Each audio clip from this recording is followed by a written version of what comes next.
Hey everybody, this is Jaime.Phillips with the Johnson Group by EXP here in beautiful coastal Georgia. Today I am in Savannah and I just finished doing a showing with a client, and he asked me a few questions about something that I know a lot of people thinks about, and honestly we don't talk about it enough, especially when I make these videos. It never occurred to me to talk about this, but I am today. And what we're going to talk about is real estate investment, and in particular we're going to talk about rentals. So if you're interested, this is for you. Okay, so like I was telling this my client, rentals can be very beneficial if done correctly. There's a lot of things involved with it. Like everything, it starts with knowledge. So you need to get as much information as you can before you venture into something like this, because don't run, it could be a very pricey mistake. I know I've done it a few times, and rentals are not for everybody. Me personally, I stopped doing it about maybe 10-15 years ago. I don't do them anymore, but doesn't mean that they're not good. It just means how patient can you be, because this is something that takes patience at the beginning, and you're gonna make mistakes, and it could be quite discouraging. Okay, but if you're a patient person, this is a great investment. At least in the numbers don't lie on that part. You can never go wrong with real estate, honestly. It's a solid investment in any way that you look at it. If you look at for example, let's say that you have about 30-40 grand that you can invest. In this case, you're gonna either, your choice is put on a down payment on a home, or use it as an IRA, or put it in the stock market. The numbers won't lie. I'm not gonna tell you the numbers because everything can be debated in the internet. I don't want to do that. I don't want to discourage you from that. But it should be part of your research. Okay, and to give you a quick idea, properties in most cases, they do acquire value. In a year, they usually go up about, depending on the area, it could go from 3% to 5% yearly. So let that sink in. Okay, now you can argue that there is inflation, for example, but you think about it, everything at the end becomes relative, and the price is always going to go up. Okay, so you got to remember that part. So it is a solid investment. Like I said, if you do it right, you're gonna love it. You can make a really solid profit. There are things that you have to take into consideration. For example, you have to deal with tenants, you have to deal with repairs, and you have to deal even with different bank accounts. For example, a lot of people don't know this, that certain monies that you get from rentals you cannot keep in your regular bank account. So there's a lot of things involved on this, but people do it all the time. It doesn't mean that you cannot do it. Some people decide, for example, to use a rental managing company. There is no set fees for those, so that's, in my opinion, that's almost like the Wild West, because it depends where the company is or what state you're in, well, how much it's gonna cost.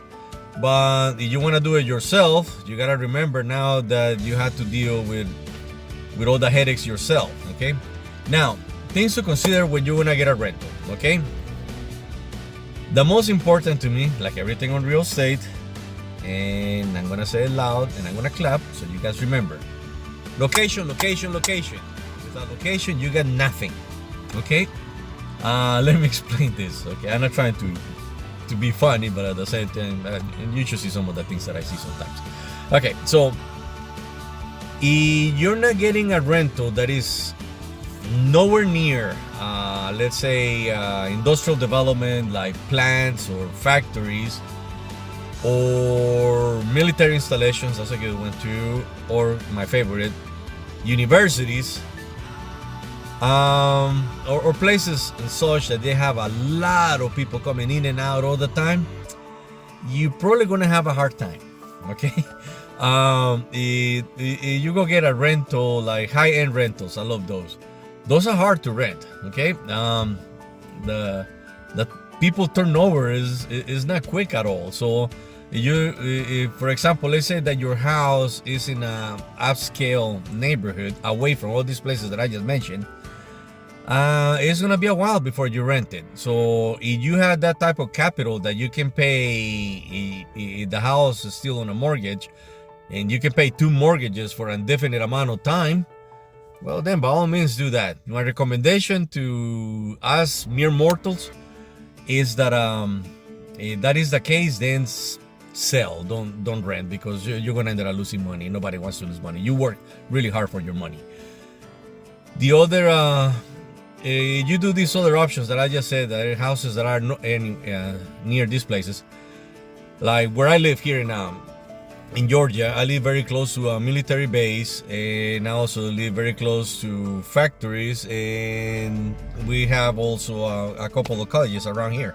So especially around military bases, the turnaround of people is fast. So if you have a rental, service members, they're here for a certain amount of time, they leave, but they get replaced. So the house is not going to be vacant for a very long time. So it's not going to cost you a lot of money to maintain it while it's not rented, versus the other situation that I just explained. So location is, to me, is everything when it comes to a rental. Okay, for peace of mind, honestly, I would recommend using a managing company, because they'll actually do the background checks for your tenants, and you get to choose at the end which one you want. They will collect rent. They will take care of the repairs if needed. So that's a headache that you can live without. Of course, it's going to cost you a little bit more, but at the same time, that usually comes out of the rent money. So that goes into the price, and they will help you also price what the rent is going to be in this place. So those are things to consider. I do think that is a very good option. It's a good investment, but again, it's not for everybody. I don't want to get too much into numbers and all that stuff, like I said earlier, because a lot of these things, people immediately turn around and say, no, that's not it, or this is not it. And I don't want to create a discussion. But if you have any questions, though, feel free to contact me, and I'll be more than happy to point you at least in the right direction and who you need to talk to. And I can give you some personal examples of the do's and don'ts. So with that said, unless you all have any questions, please don't forget to subscribe to the channel. I try to put as much important information that I can for all of you that are into real estate, whether you're either looking to buy or sell, in this case rent, and there's so much that I can talk about this, but I don't want to bore you to death, because if you make the video too long, then nobody wants to see it, right? So with that said, please subscribe to the channel, and in the meantime, you'll have a great day. All right, take care.